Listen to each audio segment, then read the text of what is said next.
nga xam ne lu mel ni intelligence artificielle ñu ngi ci def lu am solo mais l'autre aspect c'est que le numérique est le premier facteur économique aujourd'hui dans le monde le premier chaque jour mu wax ko bu njëkk ba soo nee multinationales yi gën a am doole lan lañ lay wax ñi nekk ci pétrole beeg gaz bi Shell BP Total et cetera mais ñooñu tey mennum Google rek soo leen dajalewoon ñoom ñëpp Google moo leen ëpp doole foofu la ñu toll tey l'économie est numérique tey soo demee ci réew mu mel ni Chine numérique bi mi ngi représenter 42% de son PIB la Chine foofu lépp man di demaguma fa waaye gars yi fa bu jë dem nee nañ ma sa hôtel sax da ngay commander robot moo lay andi servir la ça c'est de l'intelligence artificielle foofu la àdduna bi toll loolu mooy les grands enjeux et les grands défis mais xëy su bëggoon jot nekk ci plateau yi diw jaar na fi diw lekk na lii il faut ñu dépasser yooyu ce qui nous interpelle est extraordinairement grave et si on n'est pas conscient de notre retard on ne pourra jamais le rattraper et j'ai l'impression que une certaine classe politique malheureusement n'a pas encore conscience de cela et comme je l'ai dit c'est grâce au numérique que la Chine a sorti énormément de personnes, des centaines de millions de personnes de la pauvreté.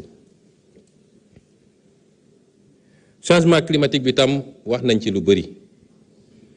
mais am nañu un certain nombre de programmes yenn yi c'est déjà bouclé comme le WACA yeneen yu ngi en cours avec des mesures à long terme et des mesures immédiates notamment pour Bargny qui a été soulevé ici ak yeneen dama ne sànq déclaration de politique générale la sànq dama wax ministre yi ne leen liñ fi posé yëpp ci question peut-être duma ci mën a entrer dans les détails mais lépp dañ koy recenser bu ñu paree nañu def un livre de la déclaration de politique générale boo xam ne déclaration bi elle-même ma nga ca mais les questions qui ont été posées et les réponses qui ont été apportées sectoriellement.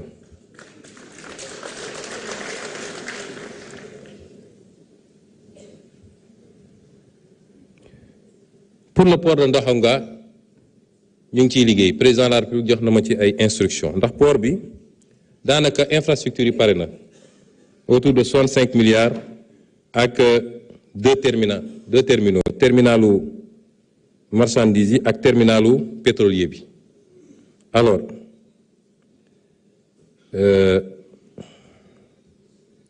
terminal marchandise moom dina commencer fonctionner ci premier trimestre bi janvier février mars. Et nous sommes en train de discuter avec des concessionnaires pour le terminal pétrolier. Am naa yaakaar ni en tout cas ci premier semestre bi au moins le terminal à marchandise le terminal marchand va commencer et que deuxième terminal bi dinañ ko concéder rapidement. J'ai reçu moi-même les offres sur ma table. On est en train de les étudier avec des nationaux qui ont une certaine capacité et qui ont un appétit certain pour ce terminal qui doit permettre le stockage de produits d'hydrocarbures, mais surtout la distribution. Ça permettra même peut-être yenn camions yi jógee ci sous-région yi du ñu ñëwati ba Ndakaaru mais mun nañu jëlee en tout cas ñi ñëw jël ci carburant mun nañ ko jëlee foofu wala ñuy ñëw ba fii.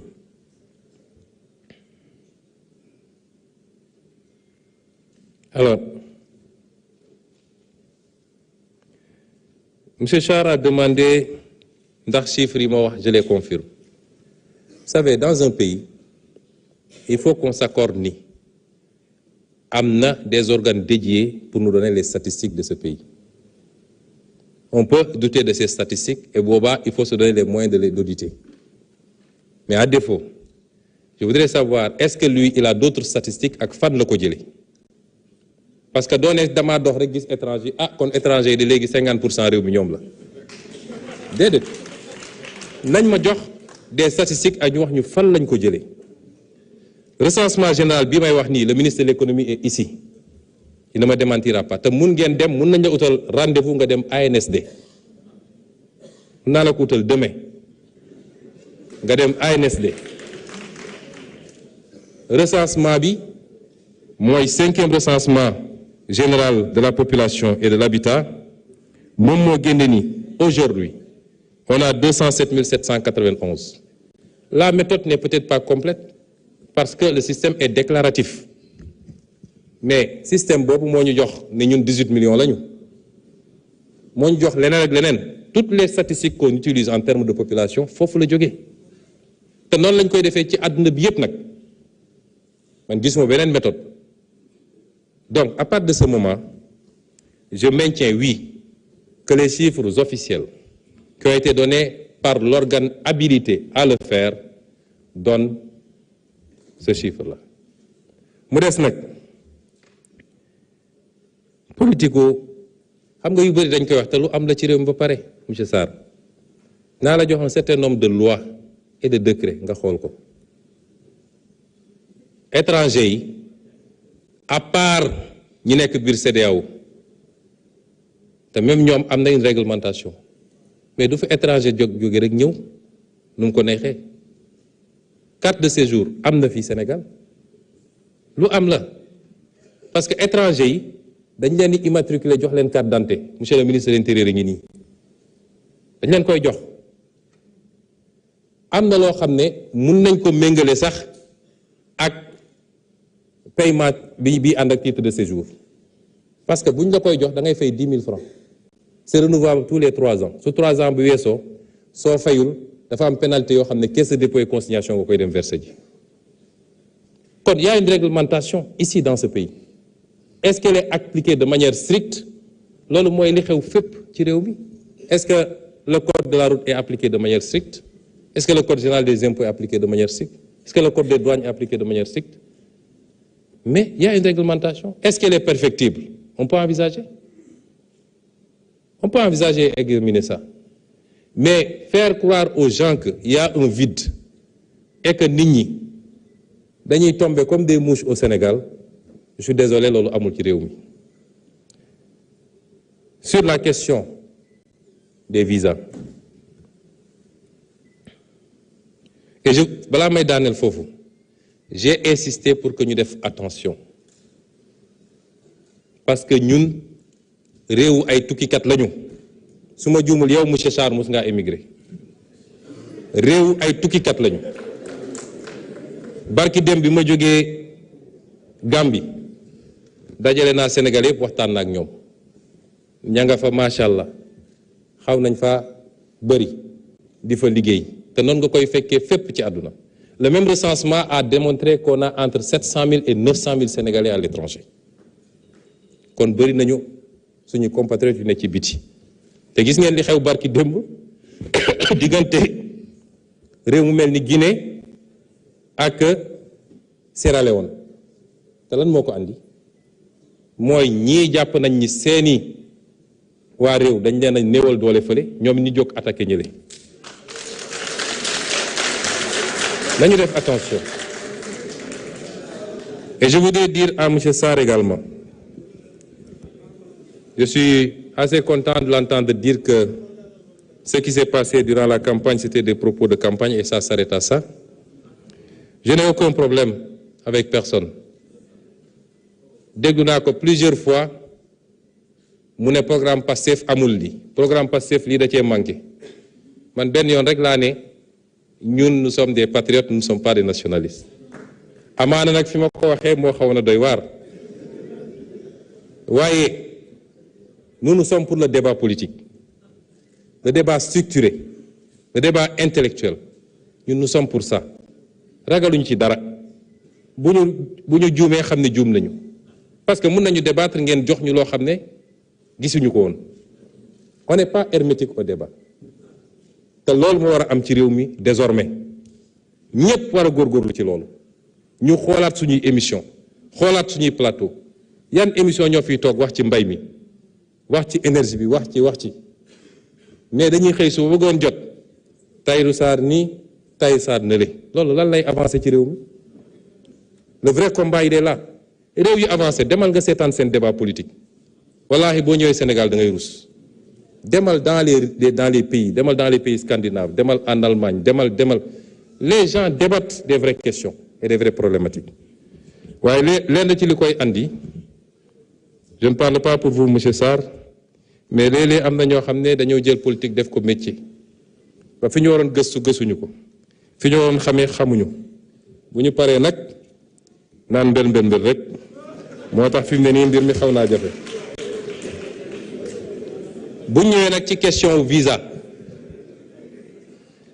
visa xam nga visa yi c'est comme l'impôt dafa am ay stéréotypes yu ñu teg tey la France est la première destination ou l'une des premières en tout cas ci 3 premières yi la te la France ku fay dugg da ngay def visa ak foo mënti jóge. Les pays les plus touristiques au Sénégal ay ñoom Kenya ak ñoom seen en Afrique de l'Ouest boo fay dem même boo jógee États-Unis wala Europe da ngay fay visa. moo tax ma ne li ma wax léegi dama ne dinañu toog xoolaat mbir mi suñu yéene mooy delloo si képp koo xam ne da ñuy laaj visa ñu laaj la ko bu dee visa gratuit nga ñu laaj la visa gratuit. bu dee visa payant nga ñu laaj la visa payant loolu mooy suñu yéene mais dañ koy càmbar jàngat ko def le pour et le contre xool lan la mën a yàq su dee am na lu muy yàq xool ndax matuwaay ak jumtukaay yi mat na ba noppi. parce que bi ñu ko njëkkee def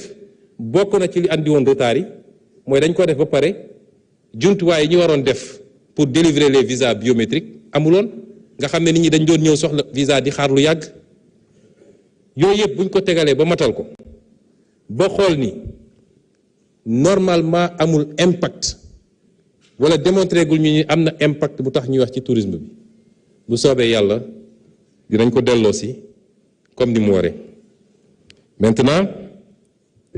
bépp décision en matière de politique publique il y a l'intention, il y a l'annonce et il y a l'examen de la faisabilité. mais dafa am loo xam ne du question rek orgueil dépassé na loolu est-ce que jaadu na te loolu wax naa ko ci sama déclaration même réew yi fi nekk di ñu imposer visa conditions yi ñu koy defee mais jaaduwut c'est de l'esclavagisme te ay nit bàyyi leen ci biti ñu toog bay bëgg a dee jël seen xaalis doo leen ko delloo ñuy xaar seen kayit pendant longtemps loolu dafa di yoon ba mu jeex.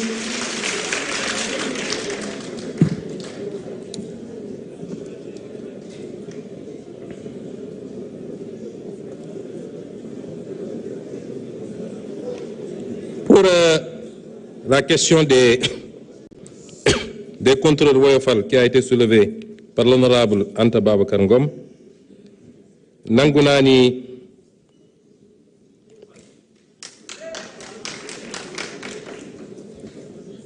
Madame Ngom, Madame Diack parce que rek laa yéey de du ay xarga foofa dafa laaj ci lu jëm ci compteur Woyofal mais elle a raison moo tax ñu ngi ciy liggéey ak toutes les parties prenantes ak le régulateur ak le ministère des finances et du budget pour ñu gën a mën a cibler